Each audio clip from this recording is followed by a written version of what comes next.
Tonom is a detective who is scared that no girl will ever want him because he's invisible.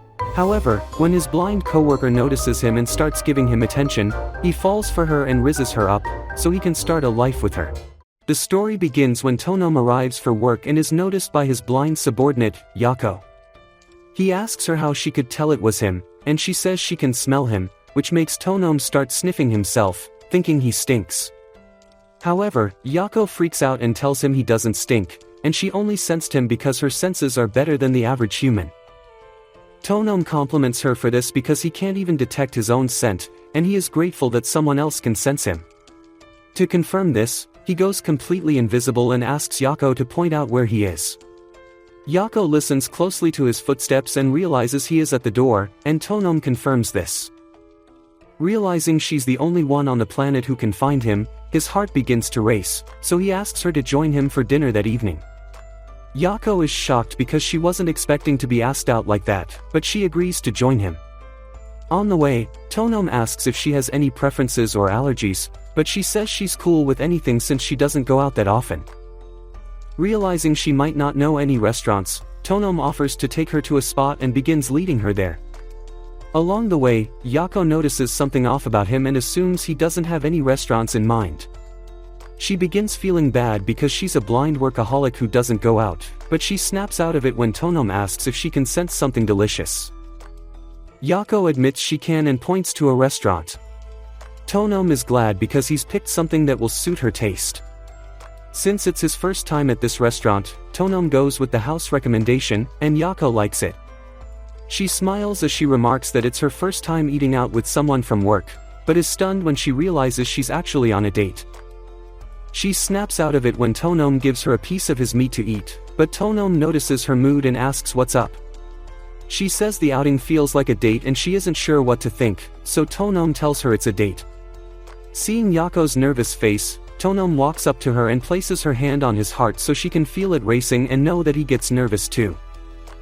However, everyone in the restaurant starts looking at them like they're crazy. After they finish eating, Tonom asks for Yako's hand so he can lead her to the station, but she becomes shy because they'll look like a couple. Tonom tells her not to worry because YouTube can't demonetize this video even if he develops a plot with her on screen, but Yako tells him he doesn't need to go that far. She begins tweaking and opts to walk on her own using her stick, and Tonom realizes she's flustered by the last thing he said. Yako can already tell that he's grinning at her, which surprises him, though he promises never to hide his emotions from her. After that, he holds her hand and escorts her to the train station, but when she arrives home, she starts rolling around on her bed because her first date with him went well. The following day, Yako sits in the office thinking about the first time she met Tonom. Back then, he seemed so nice to her, and his voice was so soothing that she would wet the floor after hearing him. She also liked how elegantly he carried himself and wished they'd smashed, because no one would even notice, since his sausage was invisible. Currently, Yako dismisses the thought because she only went out with him once, but she wonders what he thinks of her. She also wonders what life is like for him because normal people can't see him, which makes her ask if he wishes she could see him. Tonom tells her he doesn't really care much about it because he is used to being invisible, but he is grateful that Yako is okay with feeling him instead. That afternoon, Yako bumps into Jirashi, her colleague, who saves her from falling to the ground. At the office, Yako bumps into Kikira, another colleague, who helps her to her table. While the others are working, Yako asks if they notice anything strange about her appearance, and Jirashi realizes she might be trying to impress someone. She compliments Yako's looks and claims she's a love coach in case she needs any advice on romance. Yako claims she's a good girl because she hasn't been getting enough vitamin D lately. All of a sudden, Tonom enters the office and asks to touch her hair, and Yako agrees, although the head pat makes her pickle start tingling. When Tonom is done, Jirashi is flustered because their boss is the guy Yako is simping for, so Yako turns red and dodges the conversation. After that, Yako joins Tonom to listen to clients, most of whom demand investigations into their cheating spouses and missing exes. The following day, Tonom heads out to follow up on a lead, and he turns fully invisible when the guy he is tailing turns back.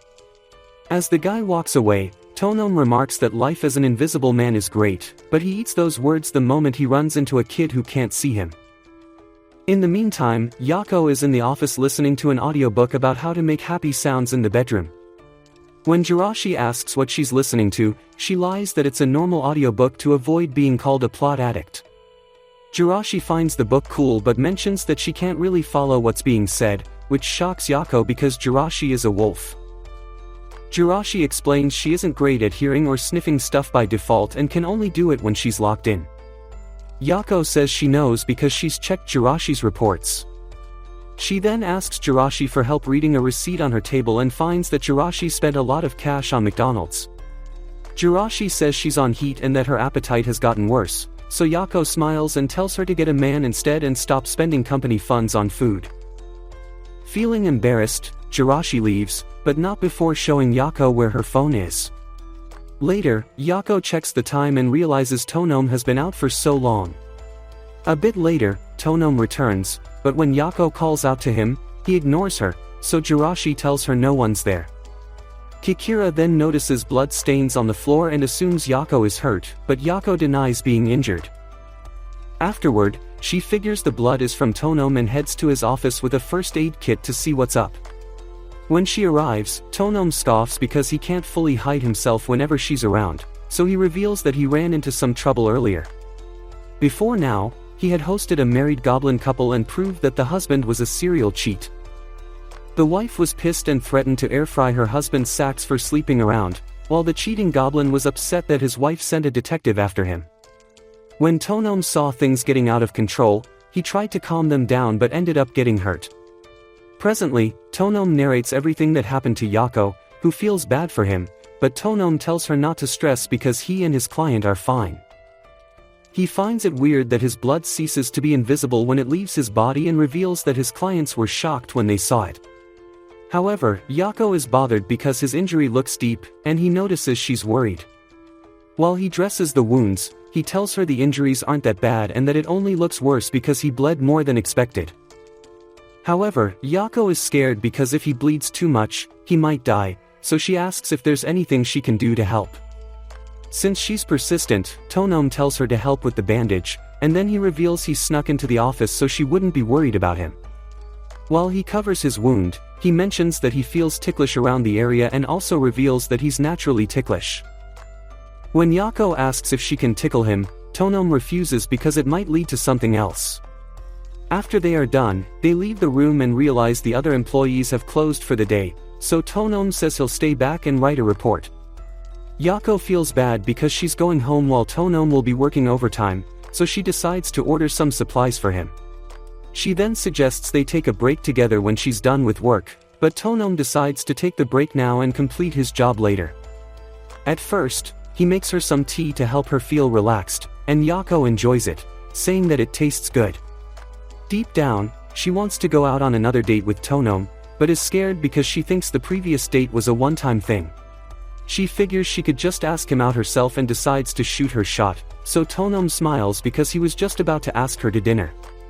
He says he found a place he wants to show her, so Yako agrees to pick a day for their next date. The following day, Tonome leads Yako to an elven restaurant to get a special tea combo. As they are presented with multiple tea blends to choose from, Yako becomes a bit confused and decides to go with the one Tonome gave her the day before, as she liked it. Karma, the bartender, reveals that he's the one behind the tea blend, and he recommended it for Tonome because he asked for a tea blend to make a girl happy. He teases Yako that Tonome will ask her out soon, but that's when his wife, Light, shows up and drags him away. While Yako awaits her order, she asks Tonome if he found this restaurant for her. She itches to know if he researched this place because of her, but she becomes shy because she's asking lots of questions. Tonome confirms her suspicions and compliments her intuition, but she claims she isn't smart because she doesn't know many things. One thing she'd like to know is what Tonome looks like, and she hates that she can only work with her imagination. Tonome notices and allows her to touch his hands, and she realizes his fingernails are well kept. Tonome says it's because of the ladies, and Yako understands because she doesn't like it sharp and rough. As Tonome holds her hand, she becomes flustered and starts thinking that he can see right through her. But before things can get interesting, Light shows up with their order and ruins their moment. That afternoon, Yako asks Jirashi about Tonom's fashion sense, so Jirashi mentions that Tonom wears a suit all the time. When Kikira asks Yako why she's asking, Yako says she wants to go shopping for herself. Jirashi pieces things together and figures she wants to go on a twin date with Tonom, so she gets fired up and offers to take Yako shopping. At the mall, Yako tries out different outfits, and all of them look good on her. All the while, Tonom is at the office, asking Kikira for restaurant recommendations, and he gets a dozen. The following day, Karma and his wife arrive at Tonom's office, and they complain that they've been watched of late while working in their restaurant. Light says hooded guys ask their neighbors about her, and she's found them taking pictures of the restaurant. Meanwhile, Karma's cheeks are red because he never thought he'd be cute enough to have a stalker. When Tonom curiously asks the couple if they were followed, Light says she lost her stalkers, so Tonom offers to look into their situation and come up with a solution. A while later, Kirika reports that he's traced one of the stalker's vehicles to a big pharma corp in the mountains, and that all the people in the car are dressed the same. Seeing this, Tonom figures the stalker situation is bigger than he expected, but just as he's about to ask Jirashi for intel, she reports that the stalkers have stopped in front of Light's shop. Currently, she's running away with Light and Karma as she barely made it out of the restaurant in time. After hearing this, Tonom dashes out of the office with Kikira, leaving Yako behind to handle things there. Not long after, Yako hears the doorbell go off, so she opens the door to see who's there. Unfortunately, it's one of Light's stalkers, but before he can do anything funny to Yako, Tonom arrives and chokeholds him. However, the dude begs for his life and reveals that he's Light's father, leaving everyone shocked. When Light returns, she confirms that the man is her father and that he runs a pharmaceutical company. Light's father apologizes for the trouble and explains that he only wanted to see how his daughter was doing. When Light questions why he came with their entire clan, he explains that they insisted on following him. Karma then cuts in and teases Light's father for being the clumsy type, but the dude side-eyes Karma, because he does not support Karma's relationship with Light. Later that evening, Tonom shares dinner with his employees because they've managed to resolve Light's case. While they are at it, Jirashi questions why Yako isn't drinking, so she says it'll be harder to get home if she's drunk. Jirashi then offers to walk her home if something like that happens, but about an hour later, Jirashi passes out from having too many drinks. After everyone is done eating, Tonom calls a taxi for Yako since it's already late and decides to take her home. On the way, Yako is flustered because she's thinking of a way to ask Tonom to join her for tea in her apartment. Just then, Tonom asks her out to another restaurant, which is usually dark with a pitch-black interior. He says he'd like to experience firsthand how Yako lives, so Yako smiles and promises to be his tour guide in the dark. Soon, the taxi gets to Yako's apartment, so Tonom drops her off and looks forward to seeing her tomorrow. As he is about to leave, Yako begs to share a cup of tea with him, but he refuses because the taxi is already waiting for him. However, he promises to stop by her place and make it up to her when he's free. A few days later, Tonom takes Yako out for a date at the pitch-black restaurant. After the lights go out, Yako starts teaching Tonom how to navigate their table and eat his food. However, when it's time to eat, Tonom excuses himself and heads to the shower because he's restless. As he freshens up and leaves, Yako sees him and asks if he'd like to leave the restaurant, and he admits it. On the way out, he apologizes for interrupting their date and promises to make it up to her for wasting his meal. However, Yako brushes it off as no big deal because she has already packed his food for him. All of a sudden, Tonom asks her to join him at his place for dinner, and it takes 3 seconds for her brain to process that. When they arrive, Tonom serves Yako a home-cooked meal, and she likes it. He then apologizes again for the restaurant thing and reveals that he's scared of the dark. A few years ago, he was at a camp with his mates, and there was a time his courage was tested. He and the other kids were told to hold a candle and walk up a mountain road, but along the way, his partner left him behind and he was all alone. As a result, he fell on his face and started bleeding, and even though he picked himself up and waited for someone to find him, no one did. Eventually, he gave up on waiting and managed to make it back to the cabins, but that was when he figured that no one knew he was gone. He was in tears as a result, and he realized this issue was because he was invisible. As Tonome narrates this in the present, Yako assures him that she could never ignore him because she knows how he sounds, smells, and moves, and she can also tell how he feels without looking at his face. She reveals that she would miss him if he left and wouldn't stop until she found him. Realizing what she just said, Tonome asks her to be his girlfriend, and the request throws the chick off. Deep down, she thinks Tonome might want to smash because that's what couples do, but Tonome says he's a gentleman and decides to hug her to make her feel comfortable. It's only been a week since Yako and Tonome started dating, and Yako wants to have more lovey-dovey moments with Tonome. She begins fantasizing about getting pinned and smashed, but calms down because she agreed to keep her urges and dating life separate from work. Just as she completes the day's work, Tonome takes her by surprise as he hugs her and asks her out on another date. The request melts Yako's heart and she agrees to the date, but not before tickling Tonome for ruining her lock-in phase. That evening, Tonome finishes up with work and asks to take Yako home. This makes Yako recall the last time he took her home, which was when he declined to have tea with her. Now, she wants Tonome to stay at her place for tea, so she joins him to the train station to get home fast. While on the train, she's flustered because Tonome will enter her room, but she calms down a bit when she recalls that her mom helped clean the place up a few days ago. All of a sudden, Tonome hugs her and asks if he can stay for tea, and Yako accepts immediately. A bit later, they arrive at her apartment, and Tonome makes himself feel comfortable. As he waits to be served, he notices Yako's silky garment on the floor and is tense because he's shy to tell Yako. He figures he'll stay quiet and pretend nothing is there, but that's when Yako walks by and steps on the silky garment. When asked what it is, Tonome claims it's a handkerchief, but one sniff of it makes Yako panic and hide it. After that, she serves Tonome a cup of tea and some cakes, and the dude likes it. After the meal, Tonome prepares to leave, but not before asking Yako to call him by his first name when they are in private. The thought of this makes Yako blush, and her floodgates start cooking when he calls her by her first name. Seeing her blush makes Tonome get the urge to kiss her, but he's hesitant because Yako is blind and he might ruin the timing of their kiss. With this in mind, Yako suggests they come up with a kissing signal, so Tonome scoffs and gives her a forehead kiss instead. The following week, Yako shows up at work and notices something different about Tonome's aura. When she asks what's up, Tonome reveals that he just got a new suit, and then proceeds to ask Jirashi if it looks good on him.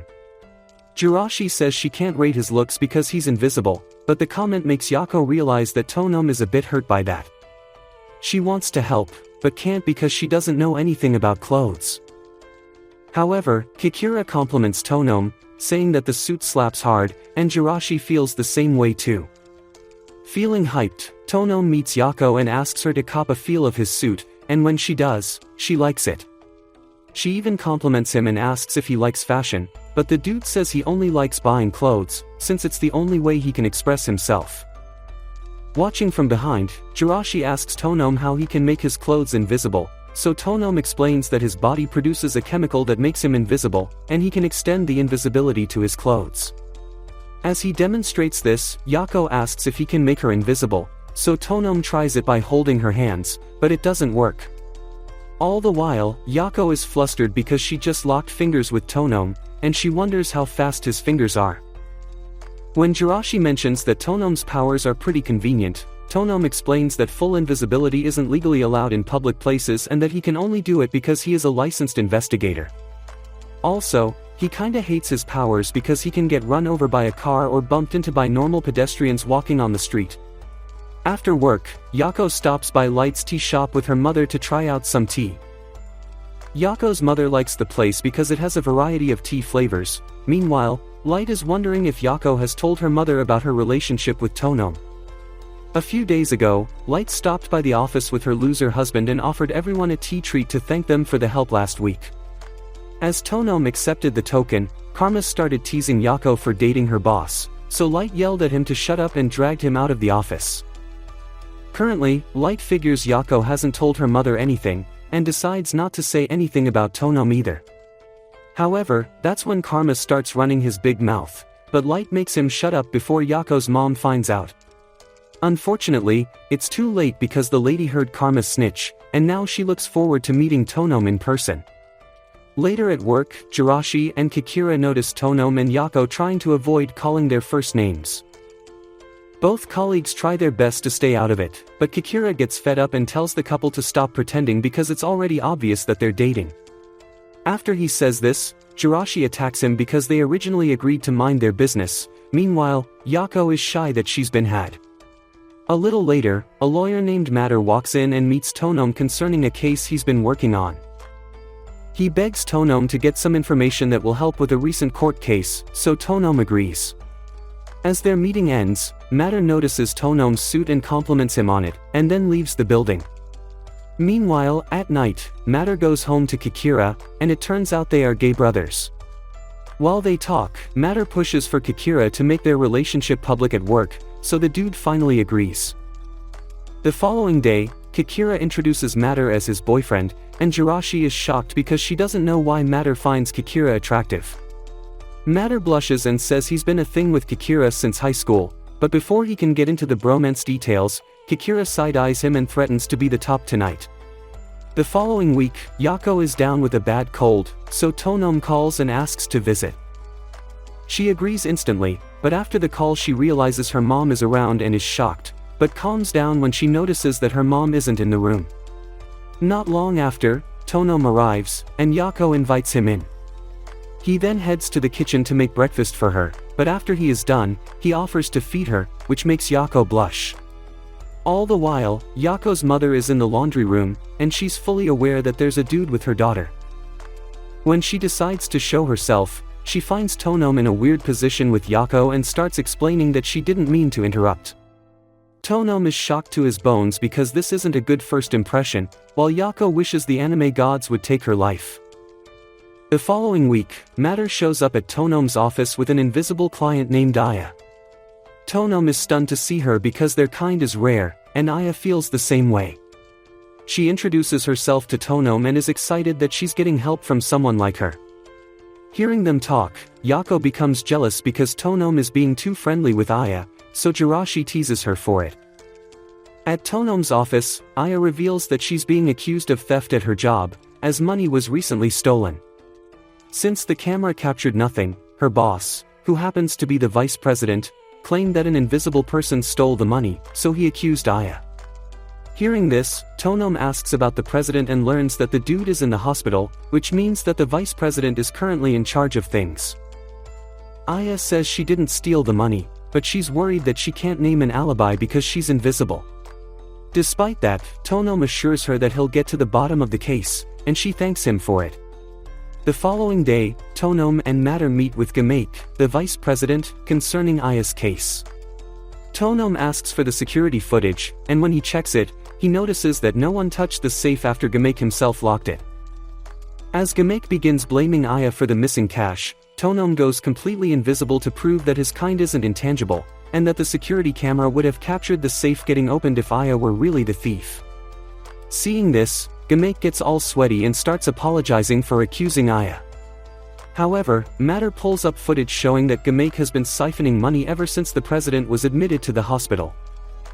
Seeing that he's been caught, Gamake starts sweating like a chicken, but he wets himself when the president shows up and is informed about his crimes. The following day, Aya thanks Tonome for helping her out. As she leaves, Tonome thanks his employees for helping out with the case. He then learns that Yako helped with everyone's schedule so they could focus on the case, so he personally thanks her for it. Feeling excited, he suggests a work trip, and Jirashi agrees, yelling that she would like to see the mountains. During the weekend, they all arrive at the mountains for the work trip and begin to set up their tents for the night.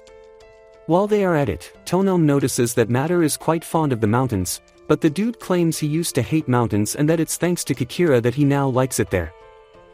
A bit later, Tonome asks Yako to join him for a walk, and Yako agrees. On the way, Yako tells Tonome that she feels safe having him around, and Tonome feels the same way too. This makes Yako recall the scary experience Tonome had in the mountains when he was a youngster, but when she asks if he is cool with this trip, he claims he is over the trauma. After that, they sit at a bench, where Tonome brings up Yako's contribution to solving Aya's case. Yako thinks she didn't do much and says she only contributed because she saw how angry Tonome was with the whole thing. Hearing this, Tonome agrees that he was pissed about Aya's case, remarking that his kind usually gets treated with suspicion. He then pulls Yako closer and kisses her as a thank you for everything. Yako is flustered as this happens, but when Tonome stands to leave, she drags him so they can spend some time alone before heading back. That evening, Matter tells a story about why he used to hate the mountains. Several years ago, he and his mates were forced on a school trip in the mountains, and he hated it because he was overweight and couldn't keep up. When his mates left him behind, Kikira stuck around, and it made him feel relieved that someone was there for him. Over time, Matter got exhausted and decided to give up, but that was when Kikira showed up, gave him water, and offered to carry his bags. During lunch, Matter offered to eat with Kikira, but the dude refused because it felt weird. He argued that they weren't friends, but when Matter kept pushing, he was forced to agree. A few days passed, and the trip was over, so they had to go back to their academy. While on the bus, Matter woke up and found himself holding hands with a sleeping Kikira. He figured that Kikira would feel weird if he woke up, so he decided to pull his hand away. However, at the last second, he held Kikira's hand again, but was shocked to realize that Kikira was awake the whole time and thought the dude was too shy to talk. Since then, Matter started dating him. The following day, everyone prepares to fish at the lake, while Tonome waits for Yako to finish dressing up. At some point, Yako asks him for help with changing, and when he enters her tent, his sausage starts to cook. However, he sucks it up and helps Yako with her swimsuit, commenting that she looks cute in it. After she is done changing, she heads out with Tonome, and Jirashi remarks that she looks hot. After that, Yako joins Tonome at the lake, while Jirashi and the others try fishing with their bare hands. When it's Tonome's turn to fish, he fails to catch anything and ends up wetting his shirt. Seeing him, Jirashi realizes he is quite jacked, but as Yako hears this, she tells Tonome to take his shirt off. Tonome is skeptical about this because his shorts will be on display if he takes his shirt off, and it'll allow others to get an aerial view of what he's packing. Realizing it's embarrassing for him, Yako doesn't push any further, but she tells him she'd like to be the first person to uncover personal things about him. As Tonome hears this, he smiles and apologizes for being insensitive, but before he can kiss her again, Jirashi shows up and ruins everything. The following day, they all drive out of the mountains heading to the city, and Tonome is glad he got to be with Yako. He wishes he could get a solo trip with her but dials it down because it's too soon.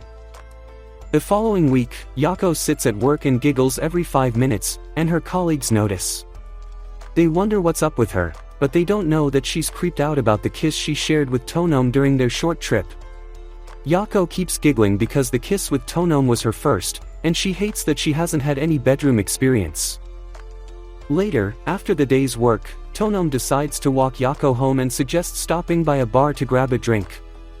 Yako agrees, but is a bit flustered because Tonome is relating to her as if their weekend kiss didn't happen. Tonome explains that it's not like that, and he only seems composed because he is trying his best not to feel shy. He then reminds her that he gets nervous around her, and it makes Yako's brain time out. When they arrive at the bar, the whole setting is new to Yako because she has never drunk outside her home. She asks about the purpose of bars, and Tonome explains that it's where people meet to spend time. Hearing this flusters Yako and makes her heart skip a beat, but she hates that everything Tonome is saying is making her floodgates twitch. As a result, she decides to sit beside Tonome to develop thick skin against his charm. She then opens up about her lack of experience in bedroom affairs and how she hates acting innocent around Tonome, but Tonome tells her not to worry about it. After they are done drinking, they take a ride home, but Yako is uncomfortable in the taxi because Tonome is quiet. Upon arriving at Tonome's building, she invites Tonome in for dinner, but Tonome refuses, making Yako feel bad. She thinks she did something wrong and sadly walks to her room to wet her pillows. However, Tonome notices her mood and hugs her to make her feel better, but the hug does more than that. 2 days later, it rains in the morning, and Tonome gets soaking wet while running to his office. When he arrives, Yako enters behind him and is wet from top to bottom, so Tonome acts like a gentleman and gives her his towel to make her feel warm. Meanwhile, he is shivering. A while later, he sets up the heater and gives Yako a blanket, but that's when Yako notices that he is wet and cold too. Feeling bad, she forces him to join her under the blanket. In this position, Yako notices that her skin is touching Tonome's, and it makes her start having funny ideas. When she mistakenly touches Tonome's cold fingers, she realizes they'll be of good use to her and casually mentions that it'll make her happy. Tonome gets the hint and preps her for a kiss, but that's when Jirashi barges into the office and ruins the mood. The following day, Yako's mom pesters her daughter about how she'd like to meet Tonome. Yako feels skeptical about the meetup, especially because of how she met Tonome last time, but she agrees anyway. That afternoon, Yako hosts her mother and Tonome at a restaurant, and the two get chatty. The woman apologizes to Tonome for ruining his thing with Yako, but Tonome brushes it off as no biggie and gives her a gift. Yako is paranoid because she doesn't know what to say, but she's shocked when she realizes that Tonome is getting familiar with her mother. After lunch, Tonome bids farewell to Yako's mother and walks away with Yako.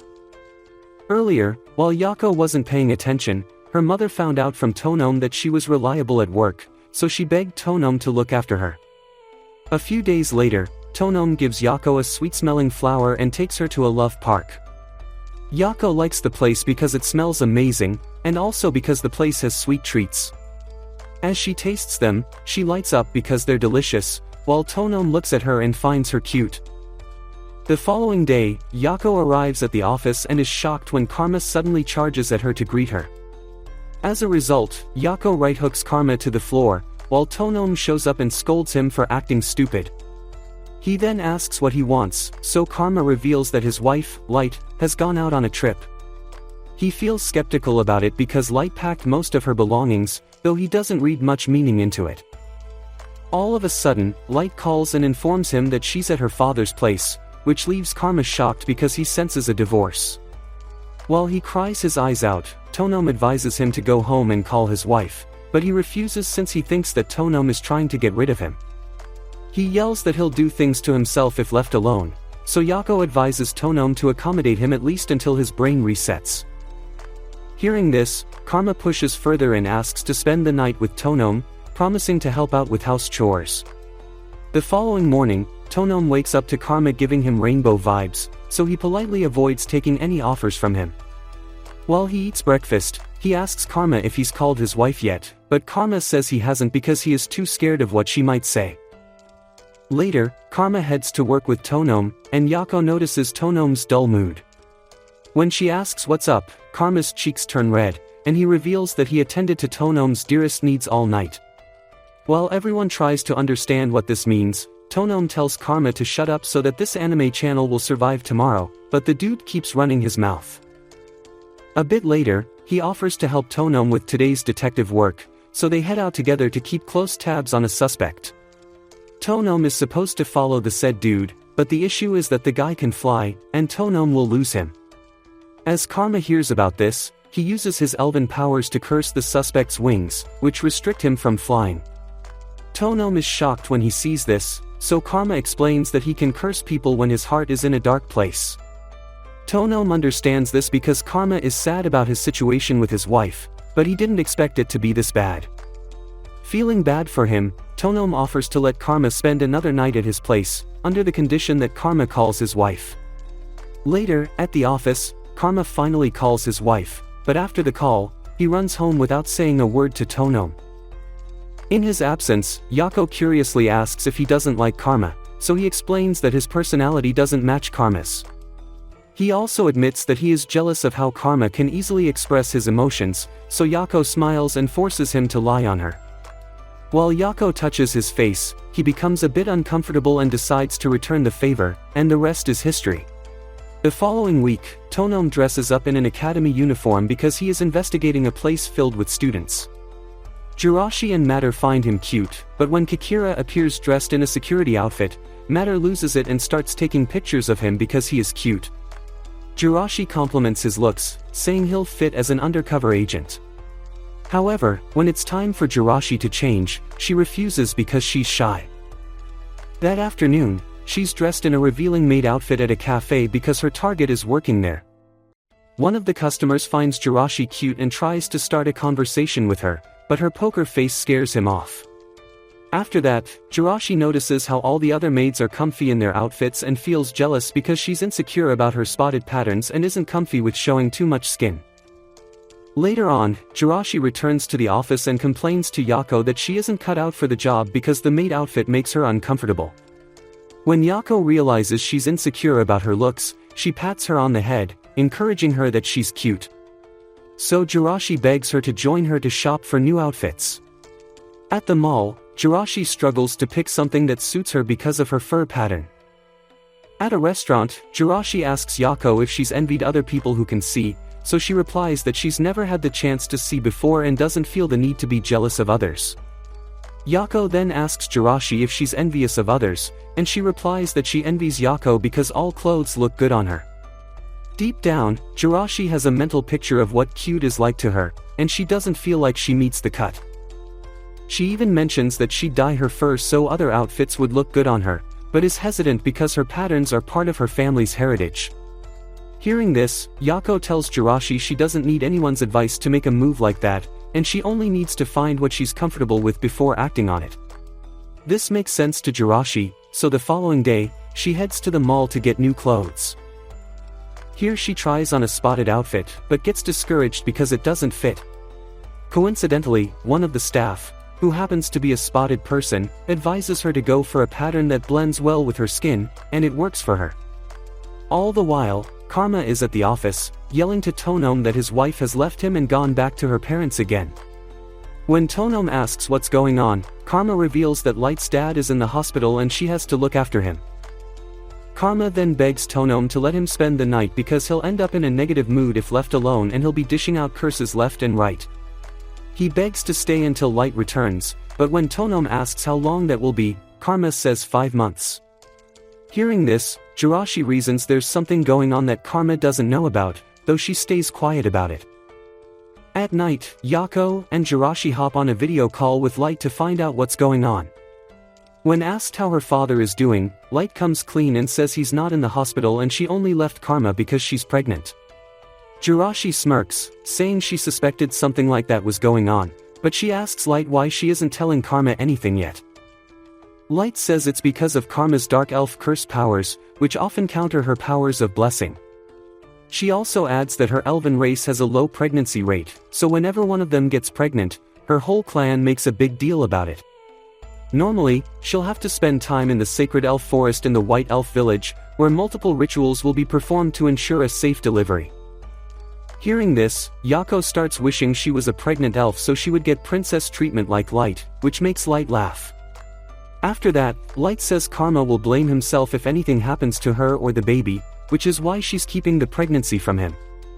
The following evening, while Yako is walking home with Tonome, they coincidentally suggest having the same meal to survive the cold weather. Yako suggests they use her place, so Tonome agrees and helps out in the kitchen. While they're at it, Tonome is scared that Yako might cut herself because he feels she doesn't know how to use a knife, but she proves she's a pro. After that, Tonome remarks on how close they've gotten over the past few weeks, and he likes that he's been able to learn a lot about Yako. Yako feels the same way and remarks that she's noticed a distinct smell that comes with him, so Tonome says it's from his cologne. He then asks if she would like to smell him again, so Tonome suggests he take his clothes off so she can get the real thing. Hearing this shocks Yako to her bones because she isn't ready for that, so she tells Tonome to calm down. A bit later, they sit together to enjoy dinner, and they both like the meal. All the while, Light is thinking about her predicament and decides to text Karma for an audio call. Over the phone, Karma is excited to speak to Light and mentions that he can't wait to see her in 5 months' time. Hearing this, Light is shocked that he isn't pissed, so she reveals that she's pregnant. She says she left because she has more resources at her dad's and that she's also keeping other secrets from him. Karma asks why she kept her pregnancy a secret, so she reveals that he wanted to run away when it was time for them to get married because of his curses, and she felt he was going to do the same thing if she broke the news of her pregnancy. Now, she feels that he will run since he knows the truth about her, but Karma shockingly tells her that he knew she was pregnant. Apparently, he called her dad, who she claimed was sick, and wanted to check on him, but the dude yelled at him and told him to stay away from his grand offspring, and that was what gave it away. Light, although in tears, is a bit relieved to hear this because it means Karma isn't going to run, but she refuses to tell him the other secret even when he asks. The following day, Jirashi heads to the mall to get some clothes, but this time she meets a different staff member. Since the staff isn't spotted, she subconsciously recommends outfits that don't meet Jirashi's style, so Jirashi asks to see the other dude who attended to her. A bit later, the guy shows up and Jirashi summons the courage to ask for his help. He agrees and pulls up a cute office outfit, which fits perfectly when Jirashi tries it on. He then compliments Jirashi's shape, calling her cute, but Jirashi doesn't believe this because if she was cute, she wouldn't need his help. Feeling bad for her, the dude hands her his business card, telling Jirashi to reach out to him for help because he's looking to open a store for spotted people who have issues with picking clothes to buy. The following week, Tonom stops at a flower store with Yako to get some flowers for the office.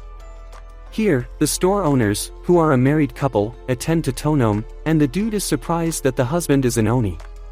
Yako finds this romantic because the wife is human, which mirrors her interspecies relationship with Tonom. After Tonom is done at the store, he heads back to the office and notices Yako sniffing the flowers a little too much. When Tonom asks her if she's always liked roses, she says she started liking them ever since he got her one, leaving him speechless. The following day, Yako is out walking in the streets but trips and falls over almond fruits. While she tries to figure out what just happened, an Oni named Yu shows up and apologizes for making her fall because he kicked the almond tree. Yako, realizing the dude is young, doesn't believe he has the strength to kick a tree like that until Yu reveals he's an Oni-human mix. He explains that although he is strong, he has issues controlling his strength, and he was taking out his frustration on the tree because he mistakenly injured his friend. After hearing this, Yako sympathizes with him and offers to help out with his friend's situation. After she's done talking to him, he heads off and meets his friends, offering a new way to play with them without getting them hurt. The following day, Tonom sits in the office trying to figure out a case on a humanoid chicken who is allegedly selling illegals on the black market. Karma is interested in the case because he helped track the dude down, but he pauses the case when Yu shows up to see Yako. Turns out, Yu is interviewing people of different professions for his school project, and Tonom is open to sharing a thing or two about his job. However, Yu sees the humanoid chicken's picture on Tonom's desk and says he recognizes him from a certain street. Immediately, Tonom asks for the dude's last location and then heads out to track him down. As he leaves the office, Yu figures he is onto a job, so he comes up with an excuse to leave the office as well. Outside, he trails Tonom because he is eager to know what a detective's work is about, but he somehow loses Tonom's trail. As he runs off looking for Tonom, Tonom appears behind a tree, wondering why the dude is following him. After that, he uses another route to find the chicken guy, and he sees the dude in an active smuggling operation. While it's going down, one of the chicken's goons finds Yu taking pictures of them, so he's questioned about whether he's a spy. Yu explains that he's just messing around, but struggles to avoid getting tied up. When he recalls that he doesn't have control over his strength, he powers down to avoid hurting any of them and gets restrained in a room. While tied up, he wonders what might happen to him and is scared, thinking he might be sold because of his strength. As he cries his eyes out, Tonom appears in the room and tells him that everything will be fine because he's called for backup.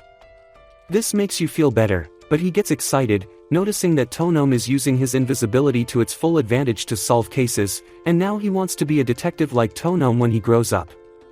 Shortly after, Tonom unties Yu, but that's when the goons outside cut off the power, which scares Tonom because he's scared of the dark. His experience with being lost in the dark woods still haunts him, but he tries to keep it together because Yu is also scared. When Tonom turns on a flashlight, Yu feels better and proceeds to ask Tonom why he decided to become a detective. Tonom explains that he was once lost in the woods and no one could find him, so he decided to become a detective so he could find people who want to be found. Right then, a call comes in from Yako, who asks if he's alright. After Tonom briefs her, she panics but is happy that Yu is okay. She then agrees to keep Tonom company over the phone but unalives him with a boring story about Jim Brothers. All the while, Karma arrives around Tonom's location and uses his dark elven powers to curse some dude trying to move product. As the guy falls weak to the ground, other goons surround him to figure out what's going on, so Jirachi uses the opportunity to plant trackers in their van.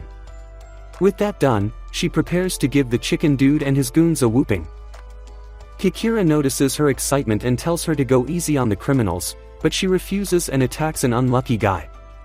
The impact of her attack causes the dude to pass out on the spot, but as others see that she's a chick, they underestimate her.